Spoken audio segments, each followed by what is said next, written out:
இன்னைக்கு நான் எடுத்துக்கொண்ட தலைப்பு அரிணி. அரிணி அப்படின்னு சில பேருங்களுக்கு பேர் வச்சுருப்பாங்க இல்லையா?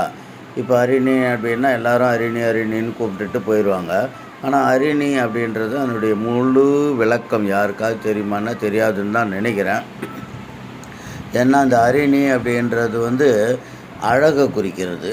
அழகு அப்படின்றது, நீ அப்படின்றது நித்தம். நித்தம் என்பது என்றைக்கும் இந்த அழகோடு எப்பயும் அப்படியே இருப்ப அப்படின்றது அரிணி அப்படின்றது.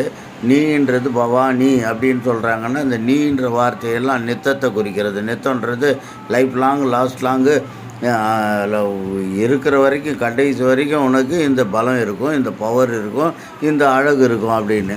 அதனால தான் அரிணின்றது இந்த அழகு கடைசி வரைக்கும் உனக்கு நீடிச்சிருக்கும் அப்படின்றது மாதிரி அரிணின்னு சொல்லுவாங்க. சரி, அரிணி அப்படின்றது எப்படி அழகு அப்படின்றது சொல்கிற அப்படின்னு சொன்னேன்னா, அதாவது இப்போ பாருங்கள், முருகரை ஹரோ அப்படின்னு சொல்லுவாங்க, அரோகரா அப்படின்னு. நம்ம கிருஷ்ணரை கிருஷ்ணரை ராமரை ஹரே கிருஷ்ணா ஹரே ராமா அப்படின்வாங்க.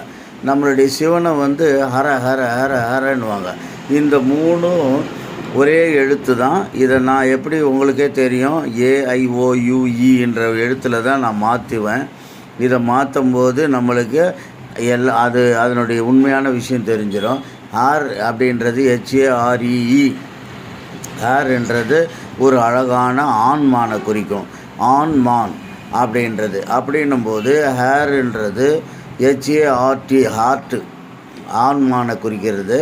அதில் ஒரு எழுத்தை ரிமூவ் பண்ணிவிட்டு நீங்கள் HARE போட்டிங்கன்னா அரி, அரே அப்படின்னு படிக்கலாம். HO போட்டிங்கன்னா அரோ அப்படின்னு படிக்கலாம். HA போட்டிங்கன்னா அற அப்படின்னு படிக்கலாம்.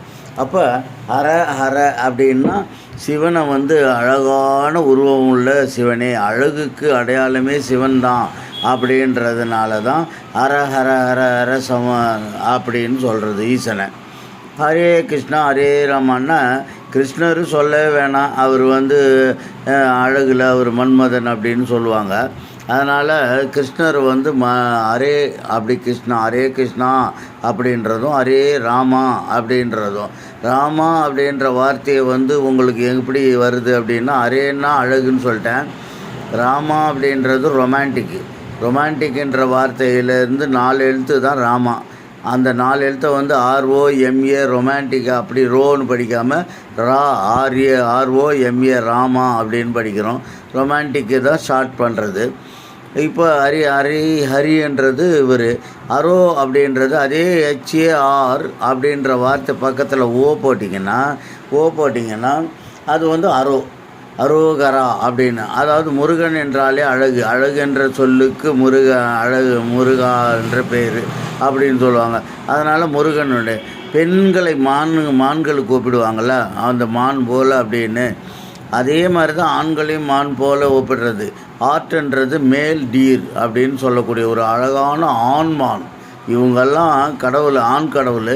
இவங்கெல்லாம் அழகில் அருமையானவங்க. அரிணின்றது ஆணுக்கு உரிய அந்த வார்த்தை தான். ஆனால் பெண்களும் அதை வச்சுக்கலாம். ஏன்னா அழகுன்றது தான் அது அங்கே மென்ஷன் பண்ணுது. அதனால் இதனுடைய மொத்த சீக்ரெட்டு, அதாவது ஹரிணி அப்படின்ற வார்த்தை அழகுக்கு, அழகு நீடித்து இருக்கக்கூடிய அழகு. எப்போ, அதாவது அழகுன்றது அரோ என்ற முருகன் போன்ற அழகு, ஹரி என்ற பெருமாளை போன்ற அழகு, அற என்ற ஈசனை போன்ற அழகு, அப்படி மொத்த அழகும் சேர்ந்தது தான் ஹரிணி அப்படின்றது. அதாவது பெண்பால் அப்படின்னு சொல்லக்கூடியது.